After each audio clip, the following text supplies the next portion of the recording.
Assalamualaikum warahmatullahi wabarakatuh. Halo teman-teman semuanya, selamat datang di channel YouTube saya. Terima kasih sudah bergabung dan jangan lupa like, share, dan subscribe-nya teman-teman. Sebelum kita lanjut pada pembahasan tes kompetensi pedagogi, terlebih dahulu saya ingin mempromosikan salah satu tempat kursus yang paling direkomendasikan untuk kalian yang ingin menguasai soal-soal P3K sesuai dengan bidangnya, yaitu ayop3.com. Anda tidak perlu khawatir teman. Tempat kursus ini selain murah, ternyata menyajikan kualitas yang baik agar dapat membantu Anda dalam menjawab soal-soal P3K. Buat Anda yang ingin bergabung, silahkan masuk pada link yang ada di deskripsi video. Tentu saja melalui link tersebut Anda bisa mendapatkan diskon yang besar dibandingkan tanpa melalui link dari saya. Buat teman-teman semuanya, tunggu apa lagi? Yuk bergabung. Nah, oke teman-teman semuanya, selanjutnya kita langsung saja menjawab soal kompetensi pedagogik. Untuk soal yang pertama, teman-teman bisa lihat di sini kita mengawali pada soal nomor 11 ya. Nah, buat teman-teman yang ingin mengetahui soal nomor 1, silakan lihat tayangan video yang ada di link bagian atas kanan teman-teman ya. Nah, sekarang kita lanjut pada soal nomor 11 ya. Nah, saat mengajarkan materi sistem pencernaan, Pak Tony menggunakan media tayangan video tentang sistem pencernaan. Jadi ada media tayangan video tentang sistem pencernaan. Fungsi media pada pengajaran yang dilakukan oleh Pak Tony adalah, jadi di sini media yang tentu saja menyajikan terkait dengan sistem pencernaan merupakan sesuatu yang ketika kita ingin menayangkan media dalam bentuk video, maka tentu saja media tersebut akan membantu menjelaskan hal-hal yang abstrak ya, sehingga menjadi konkret. Nah, tentu saja kita lihat jawaban di antara pilihan jawaban ini, kira-kira yang mana yang benar. Nah, pilihan yang pertama menampilkan objek yang jaraknya jauh. Ya, pilihan yang kedua menampilkan objek yang terlalu besar. Pilihan yang ketiga membuat konkret konsep yang abstrak. Kemudian pilihan keempat menampilkan objek yang tidak dapat diamati dengan mata telanjang. Kemudian pilihan yang terakhir membawa objek yang berbahaya atau sukar didapat di dalam lingkungan belajar. Nah, tentu saja jawaban yang berkaitan dengan nomor 11 ini, di mana ketika Pak Tony menggunakan media tayangan video tentang sistem pencernaan, fungsi media dari pengajaran tersebut yaitu C ya, di mana kita bisa membuat konkret maksudnya kita bisa membuat nyata sesuatu yang tentu saja kita tidak saksikan ya. Nah, yaitu terkait dengan sistem pencernaan yang tentu saja merupakan sesuatu yang abstrak untuk kita bahas, sehingga perlu ditayangkan media video yang akan menayangkan secara konkret terkait dengan sistem pencernaan. Jadi untuk soal yang pertama yaitu nomor 11, jawabannya bagian C. Nah, selanjutnya untuk soal nomor 12 ya. Untuk soal nomor 12, di mana untuk mengukur hasil belajar peserta didik ya, Pak Anto menyusun soal ulangan tes berdasarkan, nah di sini ada kata berdasarkan ya. Nah, berdasarkan kompetensi dasar yang ingin dicapai pada pembelajaran yang telah berlangsung. Di bawah ini persyaratan penyusunan tes yang sesuai dengan kegiatan Pak Anto adalah, nah di sini tentu saja ada sebuah kriteria yang dimana kita melihat bahwa untuk mengukur ya penilaian hasil belajar, untuk mengukur hasil belajar peserta didik, Pak Anto menyusun soal ulangan tes berdasarkan kompetensi dasar yang ingin dicapai. Jadi kira-kira buat teman-teman semuanya yang mana yang pilihan yang benar menurut teman-teman ya? A. Objektif, B. Valid, C. Reliable, D. Ekonomis, E. Praktis. Nah, untuk kriteria ya, di mana untuk melakukan penilaian hasil belajar ya, maka yang berkaitan dengan kompetensi dasar yang ingin dicapai pada pembelajaran yang telah berlangsung, yaitu terkait dengan menyusun soal ulangan tes ya, maka itu bagian dari persyaratan, yaitu B. Valid ya. Jadi untuk soal nomor 12 jawabannya adalah B. Selanjutnya soal nomor 3 ya. Nah, atau nomor 13. Nah, di sini Bu Fatimah ya membuat aturan untuk peserta didiknya ya, seperti dilarang menginjak rumput dan mencoret-coret meja atau kursi ya. Hal ini merupakan pembiasaan kepada peserta didik agar ya berkembang kecerdasan. Nah, tentu saja jawaban yang benar adalah bagian A ya, yaitu kecerdasan naturalis. Nah, di mana kecerdasan naturalis ini adalah kecerdasan yang dimiliki oleh individu terhadap tumbuhan, hewan, dan lingkungan alam sekitarnya. Individu yang memiliki kecerdasan naturalis yang tinggi akan mempunyai minat dan kecintaan yang tinggi terhadap tumbuhan. Yaitu pembahasan nomor 13 teman-teman. Nah, sekarang kita masuk pada pembahasan nomor 14 ya. Untuk soal nomor 14, model pembelajaran yang mempunyai keunggulan yang mempunyai keunggulan antara lain berpikir dan bertindak kreatif, memecahkan masalah yang dihadapi secara realistis, merangsang perkembangan kemajuan berpikir peserta didik untuk menyelesaikan masalah yang dihadapi dengan tepat adalah A. Role playing, B. Inquiry, C. Problem solving, D. Picture and picture, E. Mind mapping. Nah, tentu saja untuk soal nomor 14 ini silakan teman-teman memilih jawabannya. Oke, sekarang kita akan jawab soal nomor 14 ya, atau soal yang keempat.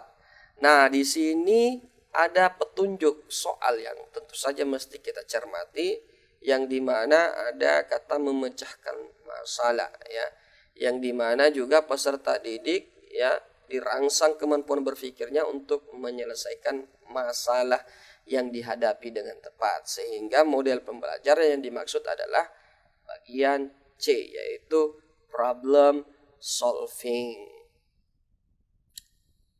Nah, selanjutnya kita masuk pada pembahasan nomor 15 ya.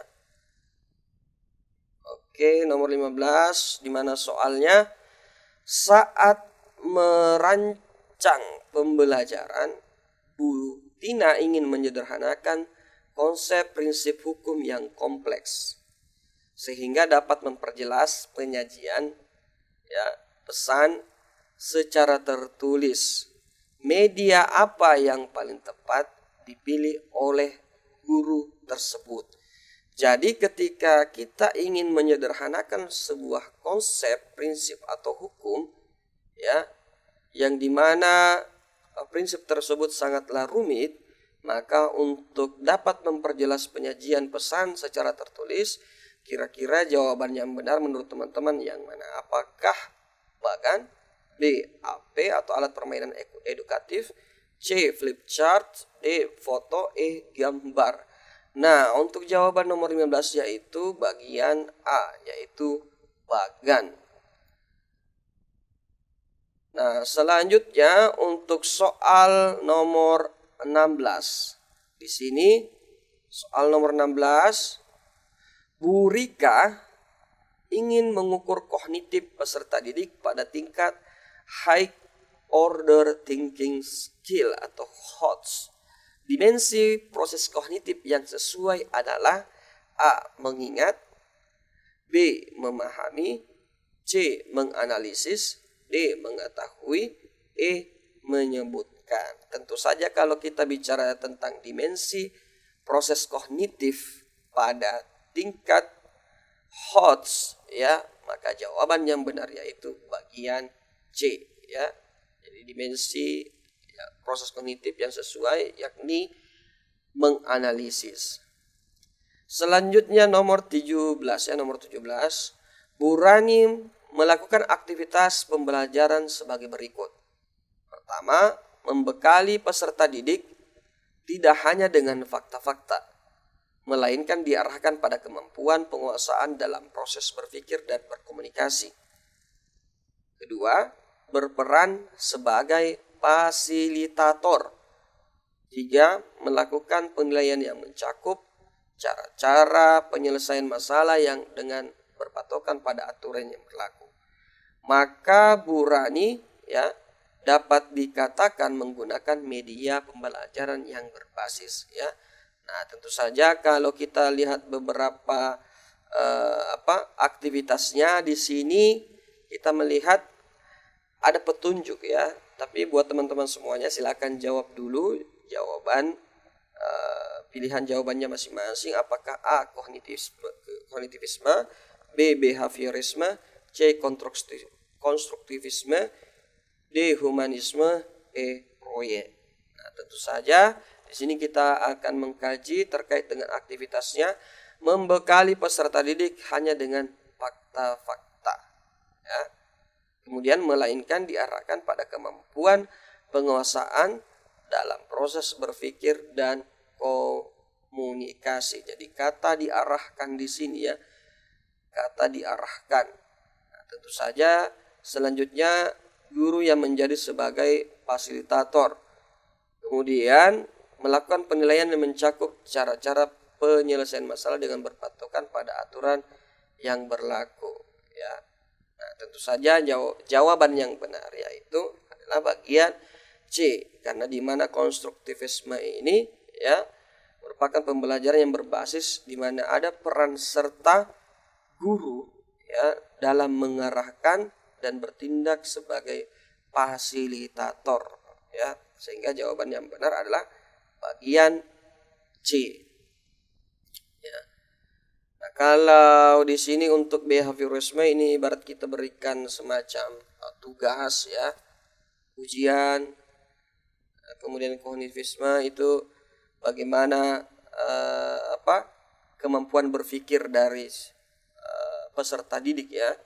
Nah, tapi karena di sini masih ada pengerahan dari pendidiknya atau gurunya, maka selanjutnya juga berperan sebagai fasilitator, maka tentu saja ini berhubungan dengan pembelajaran yang berbasis konstruktivisme. Selanjutnya untuk soal nomor 18. Dalam mengawali pelajarannya, Pak Andi merumuskan pertanyaan, mengumpulkan data, informasi, ya, dengan berbagai teknik, mengasosiasi atau menganalisis atau mengolah data, informasi dan menarik kesimpulan serta mengkomunikasikan hasil yang terdiri dari kesimpulan untuk memperoleh pengetahuan, ya, keterampilan dan sikap. Langkah-langkah yang dilakukan Pak Andi itu, ya, merupakan bagian dari model pembelajaran, tentu saja yang berkaitan tentang merumuskan pertanyaan, mengumpulkan data, informasi dengan berbagai teknik, mengasosiasi, menganalisis, mengolah data dan menarik kesimpulan serta mengkomunikasikan hasil yang terdiri dari kesimpulan untuk memperoleh pengetahuan, keterampilan dan sikap. Tentu saja silakan dijawab teman-teman. Apakah A. portofolio, ya, B. scientific, C. penemuan, D. autentik, E. problem based learning. Nah, tentu saja untuk jawaban yang benar nomor 18 yaitu berkaitan tentang scientific, ya, yang dimana merupakan bagian model pembelajaran yang dimana mengawali pelajarannya itu merumuskan pertanyaan, ya selanjutnya sampai terakhir ya memberikan atau mengkomunikasikan hasil yang terdiri dari kesimpulan untuk memperoleh pengetahuan. Jadi jawaban yang benar adalah scientific. Selanjutnya nomor 19. Saat proses pembelajaran, Pak Budi melibatkan peserta didik mencari informasi yang luas dan dalam tentang topik atau tema materi yang sedang dipelajari. Ya, memfasilitasi terjadinya interaksi dalam pembelajaran, melibatkan peserta didik secara aktif dalam setiap kegiatan pembelajaran, dan memfasilitasi peserta didik melakukan percobaan di laboratorium. Kegiatan pembelajaran yang dilakukan Pak Budi ya beserta peserta didik dinamakan kegiatan A. Elaborasi, B. Eksplorasi, C. Konfirmasi, D. Browsing, E. Contextual teaching learning. Ya, tentu saja jawaban yang benar ya untuk soal ini ya terkait dengan kegiatan pembelajaran yang dilakukan oleh Pak Budi, yang dimana kita bisa mendapatkan petunjuk yaitu melakukan percobaan di laboratorium, sehingga kegiatan pembelajaran yang dimaksud yaitu adalah bagian B, yakni eksplorasi. Jadi jawaban yang benar adalah bagian B. 20, nomor 20, selanjutnya kita bahas nomor 20.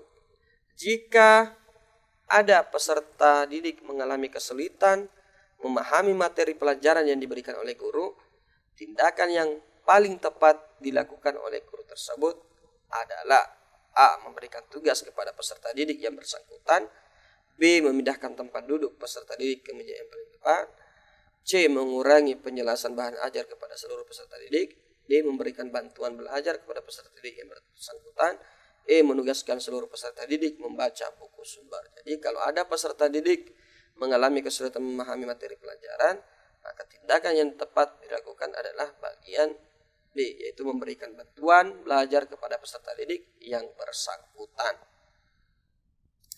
Selanjutnya nomor 21. Pada waktu mengajar, Bu Luli memberikan hadiah atau pujian kepada peserta didik yang berhasil menjawab atau menyelesaikan satu soal. Dalam hal ini, Bu Luli menerapkan teori belajar. Nah, di antaranya pilihannya apakah A. Classical conditioning, B. Connectionism, C. Punishment, D. Behaviorism, ya, E. Operant conditioning. Ya, tentu saja silakan teman-teman pilih jawabannya yang berkaitan tentang di mana Bu Luli memberikan hadiah atau pujian kepada peserta didik yang berhasil menjawab atau menyelesaikan pertanyaan ya. Jadi jawaban yang benar adalah bagian E, yaitu operant conditioning ya. Dimana kita memberikan pujian atau hadiah kepada peserta didik yang berhasil menjawab, menyelesaikan satu soal. Selanjutnya nomor 22. Pak Sultan memberikan tugas kepada peserta didik yang bertujuan untuk mengukur kemampuan dalam menghasilkan karya tertentu dan dilakukan secara berkelompok. Maka jenis penilaian otentik yang tepat adalah, nah di sini kita jenis penilaian otentik yang dimaksud di sini yang berkaitan tentang mengukur kemampuan dalam menghasilkan karya tertentu dan dilakukan secara berkelompok. Jadi jawaban yang benar apakah A. penilaian kerja ya, kemudian B. penilaian portofolio, C. penilaian proyek, D. penilaian jurnal, ya, E. penilaian diri. Nah, tentu saja di sini ada beberapa petunjuk ya, ada petunjuk yang bisa kita jadikan acuan, yang dimana di sini yaitu menghasilkan karya. Nah, tentu saja bicara tentang karya maka itu berhubungan tentang ya penilaian proyek. Jadi jawaban yang benar adalah bagian C.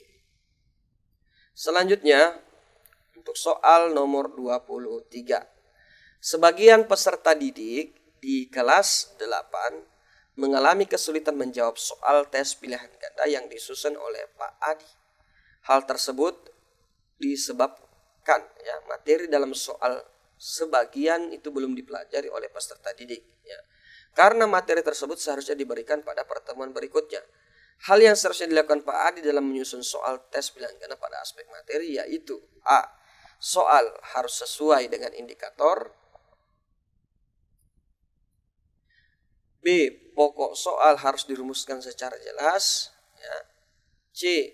Pilihan jawaban harus homogen dan logis. Kemudian D. Di mana panjang rumusan pilihan jawaban relatif sama.